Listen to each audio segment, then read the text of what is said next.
Salli ala sayyidina Muhammadin wa ala alihi wa ashabihi ajma'in wa man tattabi'ahu bi ihsanin ila yaumiddin, amma ba'du. Ibu dan bapak rahimakumullah, kita siang ini nak bersejarah sedikit tentang kisah di balik hijrah Nabi Muhammad sallallahu alaihi wasallam. Ibu dan bapak, ayah bunda, pengurus dan jamaah Masjid Al-Firdaus rahimakumullah. Hari itu adalah hari Kamis, tepatnya tanggal 27 Safar. Nabi sallallahu alaihi wasallam sedang tenang dalam rumahnya. Lebih kurang rumah itu diperkirakan di depan pintu 25 Masjidil Haram. Ada orang yang sangat busuk hati kepada Nabi. Rumahnya pas di sebelah rumah Nabi Muhammad sallallahu alaihi wasallam. Namanya adalah Abu Jahal. Bermakna ibu dan bapak, tak selamanya orang dekat itu menjadi pendukung terhebat dalam kehidupan kita. Makanya ibu dan bapak yang berbahagia, siapa yang membatasi pergaulan, sebetulnya dia membatasi rezeki. Jadi kalau kita ni membatasi kawan, teman, dunsana, maka kita berarti membatasi rezeki. Karena belum tentu orang dekat itu yang mendukung kita. Kadang mereka yang jauh yang menjadi penolong kita. Buktinya Nabi SAW sedang tenang dalam rumahnya. Abu Jahal tetangga sebelah rumah sedang sibuk mengendap-endap merencanakan sebuah rencana busuk dan buruk. Pergilah Abu Jahal ke depan pintu satu Masjidil Haram. Sekarang lokasinya diperkirakan di Hotel Hilton.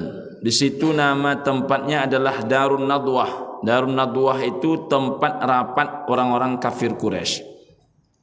Yang memimpin rapat adalah Abu Jahal. Peserta rapat 14 orang kepala suku ditambah dengan satu orang tamu tak diundang, seorang cendekiawan tokoh kafir Quraisy. Namanya adalah Abu Junaid. Ibu dan bapak rahimakumullah, jadi jarak antara rumah Nabi dengan tempat pertemuan rencana pembunuhan terhadap Nabi itu hanya berjarak sekitar 400 meter. Jadi sekali lagi ibu dan bapak, hati-hati itu wajib. Sama wajibnya dengan husnuzan. Jadi kalau kita diperintahkan oleh agama kita ini adalah husnuzan, berprasangka baik, maka sisi berbeda kita juga wajib berhati-hati. Jadi jangan husnuzan itu menyebabkan kita lalai dan abai. Jadi jangan pula sampai kehati-hatian justru menimbulkan su'uzzan. Jadi husnuzan dan hati-hati itu mesti seiring sejalan. Bertemulah Abu Jahal dengan 15 orang yang akan rapat ini. Apa yang direncanakannya? Yang direncanakan adalah bagaimana cara membunuh Nabi Muhammad sallallahu alaihi wasallam. Jadi yang nak saya sampaikan kepada ibu dan bapak, jangan dikira kalau kita baik lalu semua orang suka. Kalau kita baik tak semua orang suka, apalagi tak baik. Dan jangan dikira kalau kita baik lalu semua orang sependapat. Baik itu kewajiban, tapi suka dan tak suka itu pilihan orang. Like and dislike dalam hidup ini adalah sesuatu yang normal-normal terjadi. Sebaik apapun bapak, tetap ada orang tak suka. Maka dalam hidup ini ibu dan bapak, kalau orang sekali bernabi, Sayyidul Mursalin, Ashraful Anbiya, pemimpin para rasul, nabi yang paling mulia, masih ada orang tak suka, apalagi macam kita ni. Jadi kalau ada orang berkata, saya tak tahu lagi Pak Ustaz, entah kenapalah orang di sini benci betul dengan saya. Jangankan bapak, Nabi Muhammad saja benci orang kepada beliau. Maka berbuat baik ini bukan supaya orang senang. Sama dengan kita pengurus masjid, sama juga dengan kami para pendakwah. Berdakwah ini bukan supaya orang senang. Orang senang itu ya alhamdulillah. Tapi kita berdakwah bukan mencari senang orang. Apa yang kita pelajari kita sampaikan. Orang suka ya alhamdulillah. Orang tak suka pun tak ngurus. Tak suka paling-paling kan dihentikan dakwah. Dakwah kita tempat lain. Tapi jangan gara-gara mencari senang orang lalu kita mengarang-arang cerita, mencari dalih bagaimana orang suka. Itu tak boleh. Dalam agama ini berlurus-lurus saja. Ibu dan bapak rahimakumullah, Maka kemudian Nabi yang lurus, yang jujur, yang menjadi panutan bukan hanya kita umatnya tapi panutan para nabi dan para rasul, rupanya ada juga orang tak suka. Apa kata Abu Jahal kepada seluruh para peserta rapat? Muhammad ini tak bisa dibiarkan. Makin lama makin banyak yang masuk Islam. Padahal 13 tahun Nabi berdakwah, yang masuk Islam itu hanya 70 orang. Kalau 70 orang dibagi 13 tahun, maka yang masuk Islam per tahun hanya 6 orang. Kalau 6 orang per tahun, maka berarti yang masuk Islam dalam 2 bulan hanya 1 orang. Ini bukan pencapaian yang fantastis. Makanya tidak jadi ketika usul kalender Islam diawali sejak Nabi Muhammad diangkat menjadi Rasul, itu tak diterima. Itulah salah satu alasannya, karena tidak tercapainya pencapaian yang fantastis.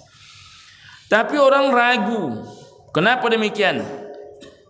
Lambat tapi pasti, perlahan tapi nyata. Terus pergerakan Nabi itu mendatangkan orang yang semakin lama bergelombang masuk Islam, masuk Islam, masuk Islam. Maka kalau kita biarkan Muhammad ini, lambat laun keyakinan nenek moyang kita habis. Tak ada lagi orang yang menyembah Hubbal Latta dan Uzza. Itu kata Abu Jahal. Dan aku, kata Abu Jahal, sudah menawarkan kepada Muhammad melalui paman kandungnya Abu Talib 3 opsi agar Muhammad ini mau menghentikan dakwah. Apa 3 opsi itu, ibu dan bapak? 1 harta, 2 tahta, 3 wanita. Harta, ya Muhammad, jika engkau ingin harta, maka seluruh penduduk kota Mekah ini membayar upeti kepadamu, membayar jizyah, membayar pajak. Memangnya berapa banyak penduduk kota Mekah itu, Pak Ustaz? Mekah itu 1 provinsi. Sebagai perbandingan untuk ibu dan bapak, keluar kita dari Madinah 20 menit kita pakai bus dari hotel, maka bertemulah Bir Ali. Bir Ali ini tempat orang mengambil mikot. Setelah mikot itu batas terakhir wilayah tanah halal. Masuk sedikit selepas mikot Bir Ali, maka itu namanya adalah tanah haram. Itu sudah masuk wilayah Mekah. Berapa jaraknya dari kota Madinah? Totalnya kan 480. Kalau kita kurang sekitar 30 kilo, maka berarti 450 kilo. Begitu luasnya. Itu baru antara Madinah ke Mekah. Bagaimana ke pojok kirinya? Ke pojok kirinya ada Jeddah. Dulu Jeddah ini 2,5 jam. Karena sekarang banyak tol, sekarang sudah tidak sampai 2 jam. Paling lama 2 jam. 2 jam itu lumayan juga. Ke Bangkinang cuma 1 jam. Berarti 2 kali lipat ke Bangkinang. Ibu dan bapak rahimakumullah, dan mereka tak macet. Yang ketiga ke arah kanan ada namanya Taif. Dulu Taif ini jaraknya 197 kilo. Sekarang ada tol, jaraknya menjadi 97 kilo, hemat 100 kilo. 197 kilo itu lumayan. Ke Kuansing mungkin lebih kurang segitu, ibu dan bapak rahimakumullah. Jadi Mekah itu 1 provinsi. Kalau 1 provinsi itu membayar pajak ke Nabi Muhammad semua, itu tak terhitung duitnya. Tapi rupanya harta ini ditolak oleh Nabi. Lalu diberikan opsi yang kedua. Ya Muhammad, jika engkau ingin tahta, maka seluruh keputusan di kota Mekah ini tidak ada yang tanpa sepersetujuan dirimu. Dalam mengambil undang-undang legislatif, dalam menjalankan undang-undang dan menjalankan pemerintahan eksekutif, dalam menjalankan hukum dan menetapkan hukum yudikatif. Legislatif, eksekutif, yudikatif, seluruhnya mesti ACC Muhammad sallallahu alaihi wasallam. Itu pun ditolak oleh Nabi. Kalau kita entahlah. Ditolak oleh Nabi Muhammad sallallahu alaihi wasallam. Lalu ndak mempan juga. Biasanya yang ketiga ini mempan. Biasanya apa itu? Wanita. Banyak orang tak tergoda harta, tak tergoda tahta, tapi tergoda dengan wanita. Maka kalau ada laki-laki tak tergoda dengan wanita, dipertanyakan kelaki-lakiannya. Tapi Pak Ustadz, kami tak pernah melakukan hal-hal yang buruk. Iman itulah yang menyebabkan kita mampu menjadikan bemper dalam kehidupan hingga tak berbuat yang tidak. Tetapi ibu dan bapa rahimakumullah, pada hakikatnya manusia itu selagi dia laki-laki suka dengan wanita, wanita suka dengan laki-laki.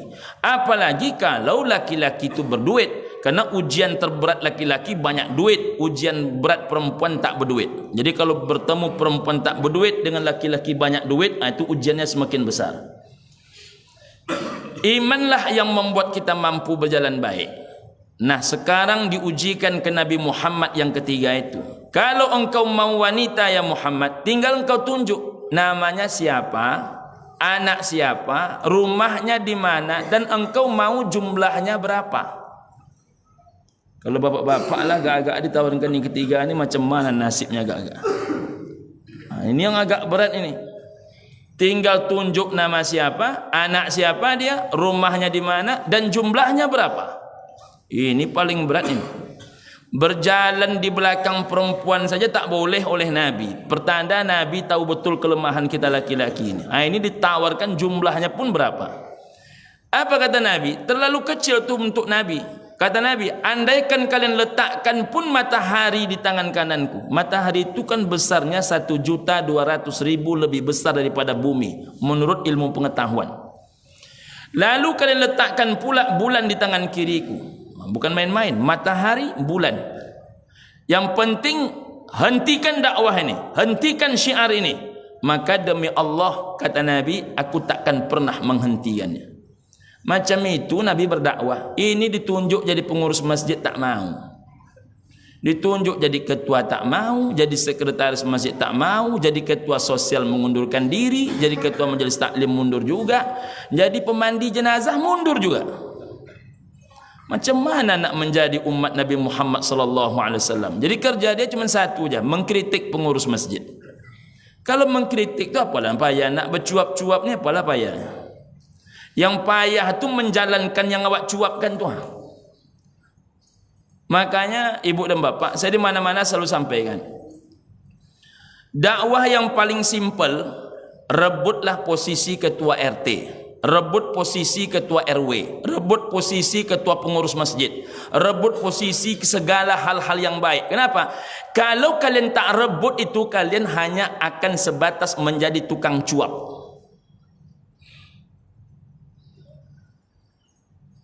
Jadi ketua pemuda, ambil posisi ketua pemuda. Karena dengan mengambil posisi ketua pemuda itu paling tidak ide di kepala itu bisa dijalankan. Kalau tidak hanya beride. Di Indonesia ni kita tidak kurang ide. Kalau ide itu dalam bentuk benda, dia dah berasap-rasap masjid ni oleh ide itu. Begitu panasnya banyak ide yang ada. Ide dah banyak, yang menjalankan ide yang tak ada. Macam mana masjid ini nak maju, dah banyak ide orang. Bagaimana memajukan itu yang payah sekarang. Jadi ide itu tak payah, yang payah itu yang menjalankan ide. Maka banyak sekarang orang yang menerima jabatan pengurus masjid tapi tak nampak-nampak ke masjid. Kerana persoalan menjalankan itu rumit. Ibu dan bapa rahimakumullah. Ditawarkan harta tak mau, tahta tak mau, wanita tak mau. Bahkan kata Muhammad, kalau matahari ditaruh di tangan kanannya, bulan ditaruh di tangan kirinya untuk menghentikan dakwah ini, Muhammad tak mau. Maka tak ada obatnya kecuali Muhammad dibunuh. Cara membunuhnya itu yang kutanyakan kepada kalian, kata Abu Jahal. Angkat tanganlah seorang laki-laki.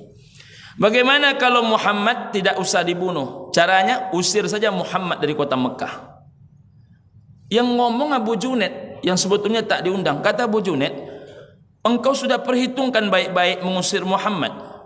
Kalau engkau usir Muhammad, siapa yang memantau Muhammad? Jangan engkau kira Muhammad ini seperti dirimu. Engkau kalau diusir dari kota Mekah ni tak ada orang peduli. Tapi Muhammad beda.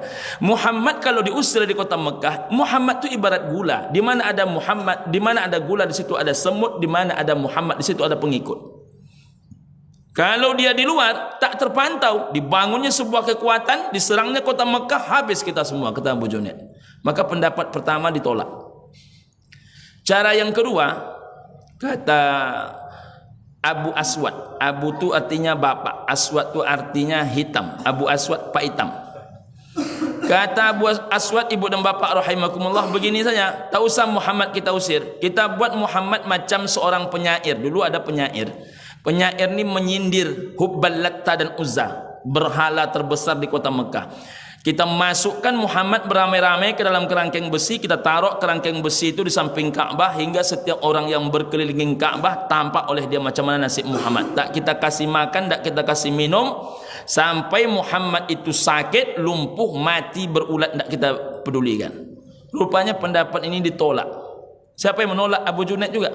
Engkau kira Muhammad itu sama dengan penyair. Penyair engkau buat macam itu, jangankan orang lain, istrinya pun tak peduli, karena istrinya pun takut dengan kalian.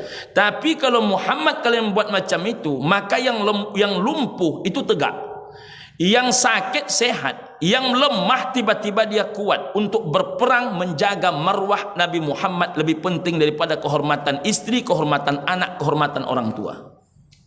Jadi menjaga luka sedikit di tubuh Nabi itu lebih wajib daripada menjaga kehormatan istri, anak dan orang tua. Makanya kalian tak disebut beriman, kata Nabi, kalau seandainya kalian lebih cinta, kalian sama mencintai diriku dengan mencintai keluarga kalian. Jadi sama saja, tak beriman kita.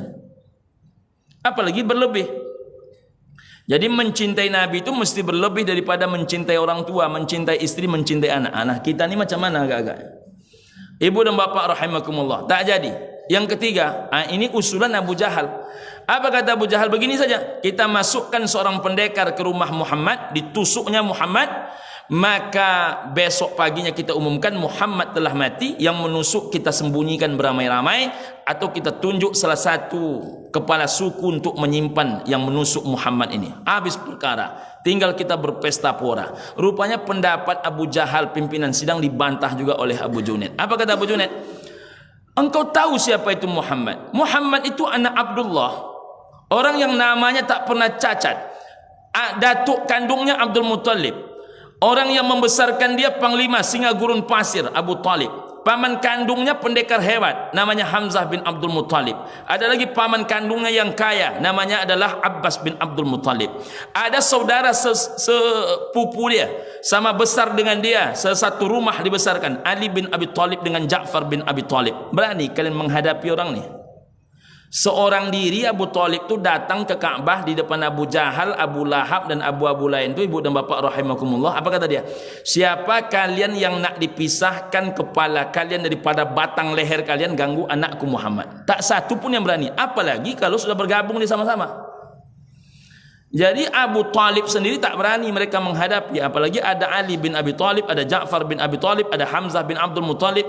Pedang paling besar di istana Topkapi Istanbul Turki itu hanya 3. Pedangnya Umar, pedangnya Ali, pedangnya Ja'far. 3 pedang ini, 2 yang paling besar itu adalah pedang keluarga Nabi Muhammad. Hutang darah dibayar darah, hutang nyawa dibayar nyawa. Siapa yang berani menghadapi keluarga Muhammad? Tak ada yang berani. Karena siapa yang membunuh Muhammad, maka yang membunuh itu akan dicari. Siapa yang menyimpan dia, maka kepala suku itu akan diperangi. Tapi Abu Jahal tak kehabisan akal. Apa kata Abu Jahal? Kalau begitu kita gotong royongkan membunuhnya, supaya keluarga Muhammad tidak bisa memerangi kita. Kalau ke-14 suku mengirim tentaranya, berarti 14 suku bertanggung jawab. Berarti satu provinsi membunuh 1 orang. Macam mana keluarga Bani Hashim akan memerangi kita? Setuju Abu Junaid. Kapan akan kita bunuh? Malam ini. Malam kapan itu? Malam Jumat. Persis sama dengan G30 SPKI. Makanya gerakan ini saya sebut dengan nama G28S. Gerakan 28 Safar. Ibu dan bapak rahimakumullah, malam itulah Nabi Muhammad akan dibunuh. Jadi sama-sama malam Jumat. Nah, ibu dan bapak rahimakumullah, berapa banyak yang mengepung rumah Nabi? Kalau rumah Jenderal Abdul Haris Nasution dan jenderal-jenderal itu paling banyak dikepung oleh 2 peleton. 1 peleton 24 orang kali 2 48 orang. Kalau yang mengepung rumah Nabi Muhammad, Dr. Safir Rahman Al-Mubarak Furi dalam bukunya Sirah An-Nabawiyah menuliskan, saking banyaknya orang yang mengepung rumah Nabi, maka jangankan manusia, tikus pun tak bisa lewat. Sampai di situ kisah ini dulu. Kalau saya lupa nanti Ustaz ingatkan saya. Assalamualaikum warahmatullahi wabarakatuh.